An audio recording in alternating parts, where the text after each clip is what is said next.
I like to think that if Urban Schrödinger was alive in 2011, he wouldn't have to stuff cats in boxes to be referenced in perpetuity by indie sci-fi thrillers. Skyrim is already the perfect Schrödinger's experiment. It's simultaneously released and about to release until you open Bethesda's financial statement.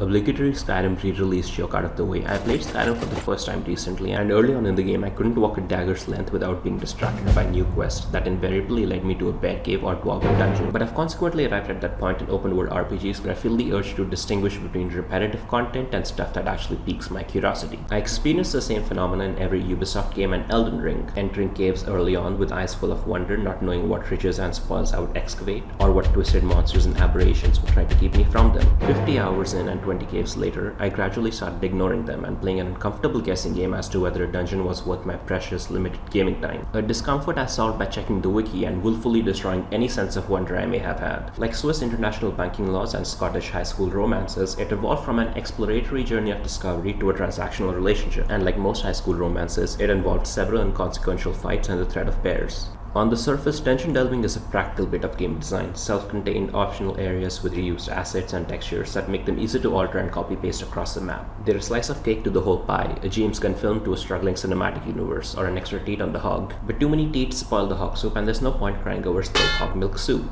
But give a starving man hog soup every day and he's bound to want change, possibly to buy some other different kind of soup. That's to say, the bar to hold my attention has been raised by the very game that seeks to hold it. As I level up and wear armor fashioned from the bones of a dragon god, there's no reason to go dungeon crawling for boots made of straw. And concurrently, neither is there any intrigue or narrative impetus to enter these dungeons, though less so in Skyrim than other RPGs. After a dozen or so of these, you'll be fighting the same enemy types, getting the same rewards, and it ends up feeling like you're ticking boxes on a shopping list. Make no mistake, the soul of every video game is essentially a checklist. Grunts are killed, levels are completed, and bosses are finished off.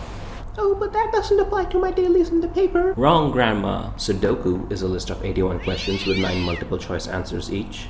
Mines are literal checkboxes, and crosswords are universally portrayed next to lists of clues. To quote Shakespeare, life is but a checklist, a marked task that checks itself off line by line and then is filed away, forgotten. But it's our freedom to choose what to prioritize that gives life its fullest brilliance. A good video game hides that dreadful truth from the player, and Skyrim's dungeon crawls triumph where other games fall short. It does this despite the cookie-cutter camps, caves, and dungeons, and in spite of having a literal checklist of objectives and missions guiding the player towards them. Not because they have new enemy designs or because any one dungeon is visually distinguishable from another, or even because they promise unique rewards, but because Skyrim offers variety in the form of narrative intrigue.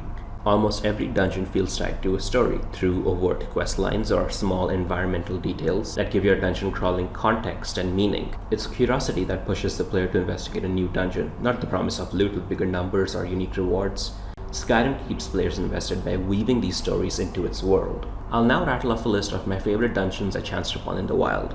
A shack with a button under a table that reveals a secret entrance to a bandit hideout. A drug den run by a nest of vampires posing as crack cocaine dealers. A cave with a single corpse basked in sunlight awaiting his last rites. A sunken fort haunted by the ghosts of its old prisoners. A dwarven rune where the ghost of an adventurer helps you solve an ancient puzzle. In comparison, the only dungeons I remember from Elden Ring are the time you get teleported by a chest trap to a late game area, the one with an insectoid jellybean boss, and the Crash Bandicoot levels. It also helps that enemies and gear in Skyrim universally scale to your level, unlike Elden Ring's static enemy levels, where if you miss an area early on and visit it leveled up later, just breathing in an enemy's direction makes them explode into glitter and a smidgen of XP, robbing the player of both risk and reward. Not all dungeons need to be complex adventures or long treks either, lest player fatigue set in. Many a time I breathed a sigh of relief when I walked into a dungeon in Skyrim, bracing myself for a long, familiar series of rearranged hallways and rooms, but was greeted instead by a simple cave occupied by 1 or 2 members of the local fauna. The brevity is a nice change of pace, and I like that they don't overstay their welcome. Is every dungeon and associated story unique? No. Many times the quest is a bounty from a Jarl who hands them out like a paper cup dispenser.